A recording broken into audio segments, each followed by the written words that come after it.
যারে যদি পাই না যোগ ধ্যানে, যারে মণিগণ পাই না মানুষে,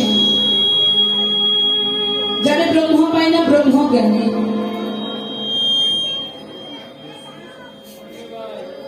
যা আছে তাই থাক না, হাত দিচ্ছেন কেন? নষ্ট করে দিন।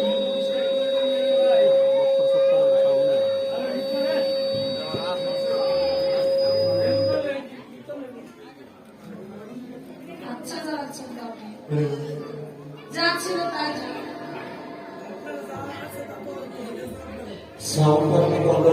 যা ছিল তাই থাক, ভালো ছিল, আমরা তো কথা বললেন, আবার আপনি হাত দিচ্ছেন।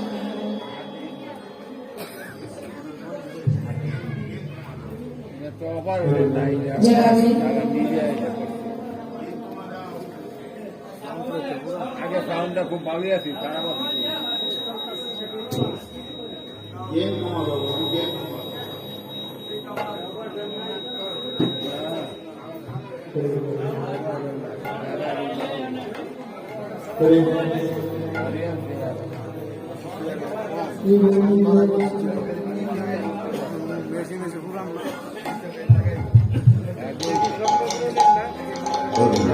জনিতে হরিব জেরা দে এই নিয়মটা মাধ্যমে হয় হতে চলবে বাবা করে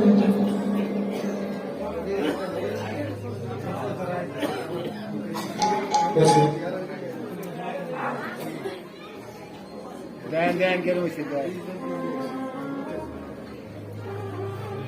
জনিতে রাধেশ্যাম রাধেশ্যাম হরিব হরিব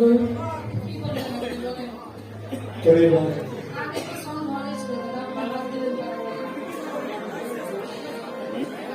জেরা দে কি এটা হরিব জেরা দে মহানায়ক আমার গৌরহরি, যিনি কৃপাময় গুণনিধি, যারে যোগী পাচ্ছে না যোগী ধ্যানে, মণিগণ পাচ্ছে না মানুষে, ব্রহ্মা পাচ্ছে না ব্রহ্ম জ্ঞানে, যিনি জ্ঞান আদি গুণ আদি সাধন আদি সেই লীলা পুরুষোত্তম ভগবান আমার আজকে ব্রজের ব্রজলাম পরিত্যাগ করে নদী নবদ্বীপে এসেছে।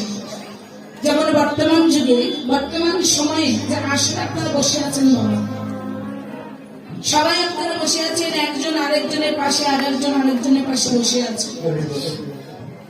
আচ্ছা বলুন তো মা, একটু মনে কি প্রশ্ন জেগেছে যে আমি যার পাশে বসে থেকে কীর্তন শ্রবণ করছি সে কোন জাতি?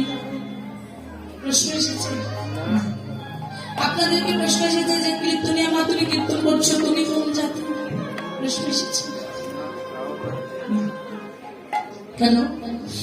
এই প্রশ্নটা আসবে না কারণ এই প্রশ্নটা মুছে দিয়ে গেছে কে? না আমার প্রেমের ঠাকুর গৌর সুন্দর। প্রেমের ঠাকুর গৌর সুন্দর আমার এই ভাবটা মুছে দিয়ে গেছে। প্রেমের ঠাকুর গৌর সুন্দর এই ভাবটা মুছে দিয়ে গেছে। আজ থেকে 540 বছর আগে প্রেমের ঠাকুর গৌরাঙ্গ মহাপ্রভু এসেছিলেন এই কলিযুগের মাটিতে। গৌরাঙ্গ মহাপ্রভুর আবির্ভাব তিথি কবে গো মা, মনে আছে? কবে? ফাল্গুনের ফাল্গুনের পূর্ণিমা তিথিতে এসেছিলেন আমার প্রেমের ঠাকুর গৌর। খুশি হলাম তো। সেই ভাবনীতি গৌর সুন্দর আমার এই যে সামনে ফাল্গুন মাস আসবে, পূর্ণিমা তিথি আসলে 41 বছরে পড়বে। এখন বর্তমান চলছে 40 বছর। এতদিন আগে সেই প্রেমের ঠাকুর গৌরাঙ্গ মহাপ্রভু নাম প্রেম সিন্ধু বিলিয়ে গেছে কলিযুগের মাটিতে। সেই প্রেমের ঠাকুর গৌরী আজকে ব্রজধাম পরিত্যাগ করে যখন নদিয়া নবদ্বীপে এলেন, এসে আজকে কখনো কলির জীব উদ্ধারের বিরাটে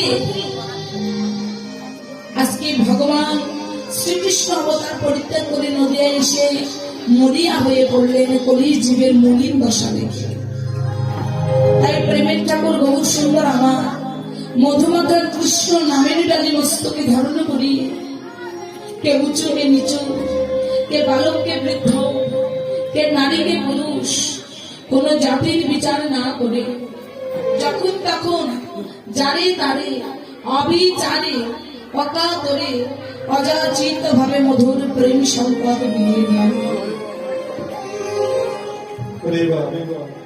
এই প্রেমের সম্পদ যখন বিলিয়ে দিলে সেই ভাবে নিধি রসের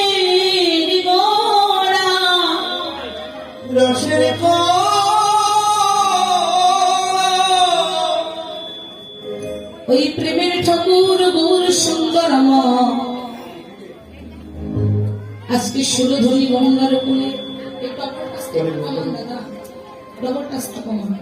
সেই প্রেমের ঠাকুর গৌর সুন্দর আমার সুরধনী গঙ্গার কোলে যখন হরিনাম বিলাচ্ছে, কৃষ্ণ নাম বিলাচ্ছে, সেই হরিনাম কৃষ্ণ নাম বিলাচ্ছে ওই সুরধনী নদী গঙ্গার কোলে। আজকে দুপুর বেলা গেলেন ওই সুরধনী নদী গঙ্গার কোলে। ওই সুরধনী গঙ্গার কোলে গিয়ে অপরূপ রূপ, কিবা রূপের ছাতা, কিবা রূপের লাবণ্য, কিবা রূপ যৌতি, ওই রূপের মূর্তিখানা দর্শন করে শূন্য গাগরের জাল ঢালতে ঢালতে আজকে ঘরে এসে অপর নাগরীকে ডেকে ডেকে বলছে, নাগরীকে আজকে আমি গিয়েছিলাম ওই সুরধনী নদী গঙ্গার কোলে, গিয়ে এমন এক রূপের মানুষ দর্শন করলাম, ওই রূপের মূর্তি যে একবার দর্শন করবে সে চির জন্মের মতো, ইহকাল জন্মের মতো তার দেহ মন প্রাণ জীবন যৌবন ওই রূপের চরণে বিসর্জন দিয়ে সে কি না বলে? এমনও কি হয়? বলে হয় রে হয়। কেমন মূর্তি দেখেছিস একটু বল না, না করি ও না করি। এই জগতেই এমন এমন কিছু বস্তু আছে যেগুলো বস্তু সবাইকে বলে বোঝানো যায় না। সেই বস্তুগুলোর মধ্যে একটি বস্তু হচ্ছে আমার গৌরাঙ্গ মহাপ্রভুর রূপ। এমনই তার রূপ, ওই রূপখানা কাউকে বলে বোঝানো যাবে না। এমনই তার রূপ, ওই রূপখানা যেন তুলনা মেলে না। ওই রূপ যে দর্শন করে সেই যেন পাগল হয়ে যায়। দর্শন করেছিলেন নবদ্বীপের জগাই মাধান, ওই রূপ দর্শন করে সে ওই মদ খাওয়া ছেড়ে দিয়ে সে মধুর কৃষ্ণ নামে মত্ত হয়েছে। ওই রূপ দর্শন করেছিলেন চাপাল গোপাল, সেই চাপাল গোপাল ও কৃষ্ণ নামে মত্ত হয়ে মধুমাতা কৃষ্ণ নামে ভুলে গিয়েছিলেন। ওই রূপ দর্শন করেছিলেন চাঁদ কাজী নিশ্চিত রূপ দর্শন করে সেও পাগল হয়ে গিয়েছে। কি আর বলবো না করি, কি বলবো সেই গৌর রূপের কথা। ওই রূপ যে দেখবে, শুধু যে কেন আমি যে এত পাপী এত অপরাধী, আমি ওই গৌর রূপ দেখে থাকতে না পেরে আমার বলতে যা কিছু ছিল, আমার দেহ, আমার মন, আমার প্রাণ, আমার জীবন